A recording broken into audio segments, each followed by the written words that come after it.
À l'heure du communiqué du Conseil des ministres qui s'est réuni ce mercredi, Ibrahima Mboup, bonsoir. Bonsoir Ibrahima Djedjou, bonsoir à tous. Le chef de l'État, son Excellence, M. Bassirou Diomaye Diakhar Faye, a présidé ce mercredi 7 août 2024 la réunion hebdomadaire du Conseil des ministres au Palais de la République. À l'entame de sa communication, le président de la République est revenu sur la cérémonie marquant la journée nationale de l'arbre qu'il a présidée le dimanche 4 août 2024 à Touba. Il a remercié le Khalife général des Mourides, Serigne Mountakha Bassirou Mbacké, pour l'accueil chaleureux qu'il lui a réservé, son soutien renouvelé et ses prières abondantes pour la réussite de sa mission à la tête du Sénégal. Il a félicité le ministre de l'Environnement et de la Transition écologique, les membres du gouvernement, les autorités territoriales, les populations de Touba, les personnels des eaux et forêts, les associations citoyennes et l'ensemble des parties prenantes qui se sont mobilisées pour cette journée qui a connu un franc succès. Le chef de l'État a rappelé au gouvernement l'impératif de promouvoir un Sénégal vert à travers l'appropriation citoyenne des campagnes nationales de reboisement et l'ancrage d'une économie durable autour du développement des pépinières, des aménagements paysagers, de la reforestation et des sites naturels à protéger. Pour ce faire, il a souligné la nécessité d'impliquer davantage les collectivités territoriales et de renforcer les personnels techniques des eaux et forêts avec des recrutements spéciaux ou le redéploiement d'éléments volontaires de la gendarmerie nationale et de la police nationale. Abordant la question de l'accélération du processus de transformation du système sanitaire national, le président de la République a rappelé que la santé est un secteur prioritaire de l'action de l'État, coïncidant avec une demande sociale de premier ordre de nos concitoyens qui réclament avec insistance l'amélioration de la gouvernance sanitaire dans tous ses aspects.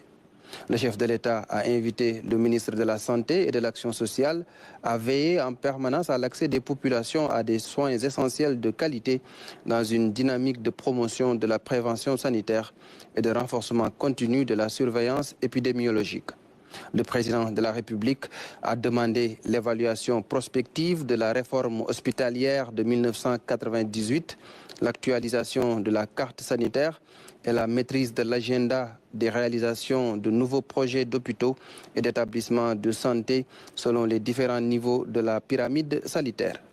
Il a aussi prôné la digitalisation intégrale des services de santé et de l'information sanitaire, le contrôle des activités des établissements privés de santé, l'amélioration de la prise en charge de la santé communautaire et la stabilité sociale à la faveur d'un dialogue social responsable avec les syndicats du secteur de la santé.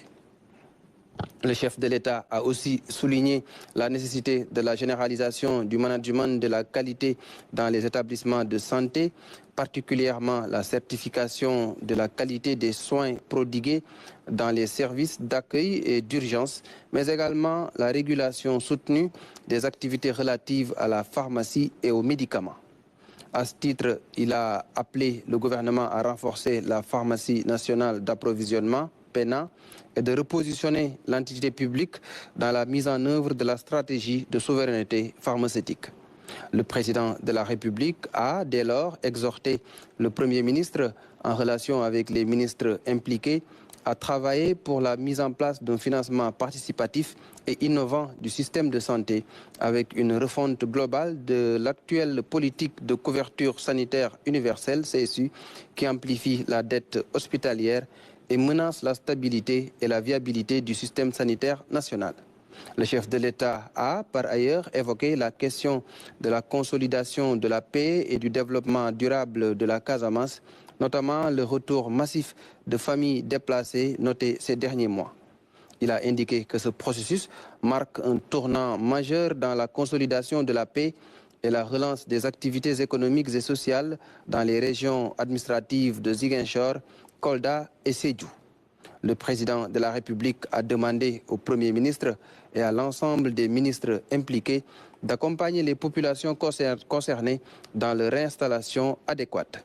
Enfin, le chef de l'État a rappelé au Premier ministre l'urgence de finaliser pour la prochaine loi de finances le programme intégré de développement durable de la Casamance, PIDEC. Ce programme ambitieux et multisectoriel va matérialiser dans le cadre du projet la volonté soutenue de l'État d'assurer la stabilité économique et sociale de cette région naturelle au potentiel exceptionnel.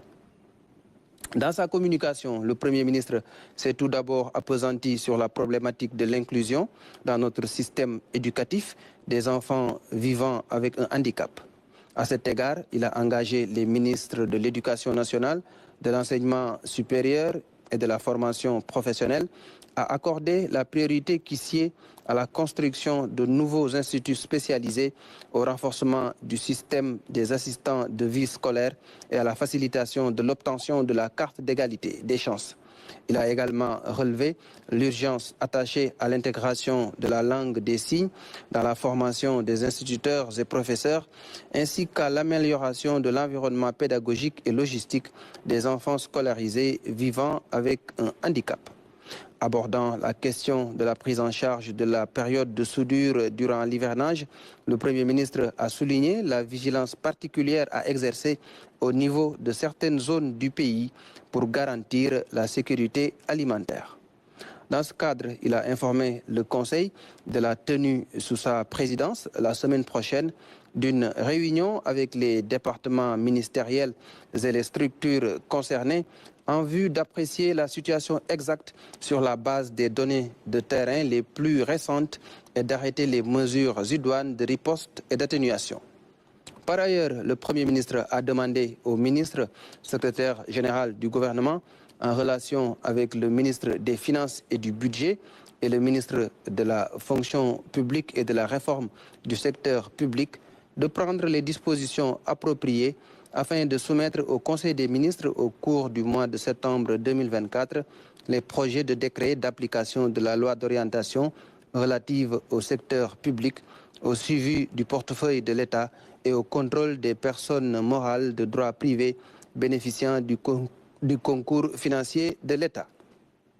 Il s'agit notamment des projets de décret relatifs à l'appel à candidature pour le recrutement des chefs d'organes exécutifs des entités du secteur parapublic, au fonctionnement de l'organe délibérant des entités du secteur parapublic, au statut type applicable aux sociétés nationales ainsi qu'à l'organisation et au fonctionnement du comité de suivi du secteur parapublic. Le Premier ministre est également revenu sur l'urgence qu'il attache à la formalisation des exigences en matière d'exercice de fonction publique dans le sillage de la lettre adressée par Monsieur le Président de la République dès sa prise de fonction aux fonctionnaires et agents de l'administration. Dans ce cadre, il a demandé aux ministres concernés de soumettre au Conseil, au mois de septembre 2024, le projet de loi portant Code général d'éthique et de déontologie des agents du secteur public. Enfin, en perspective de la prochaine rentrée scolaire, le Premier ministre a invité le ministre de l'Éducation nationale à revoir le dispositif de commande d'uniformes scolaires en privilégiant la proximité par le recours aux tailleurs des quartiers où se situent les écoles. Cette initiative devra toutefois s'adosser à des mesures incitatives à formaliser leurs activités. Au titre des communications des ministres. Le ministre des Finances et du Budget a fait le point sur la visite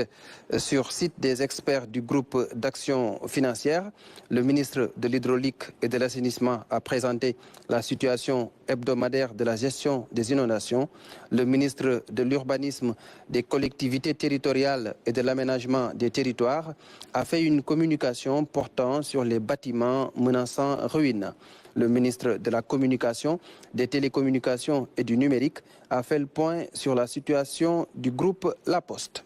Et puis le Conseil a adopté des textes législatifs et réglementaires. Le Conseil a examiné et adopté le projet de décret portant organisation du ministère de l'Énergie, du Pétrole et des Mines, le projet de décret portant création et fixant les règles d'organisation et de fonctionnement du Fonds de développement géologique et minier, le projet de décret portant organisation du ministère de la Jeunesse, des Sports et de la Culture.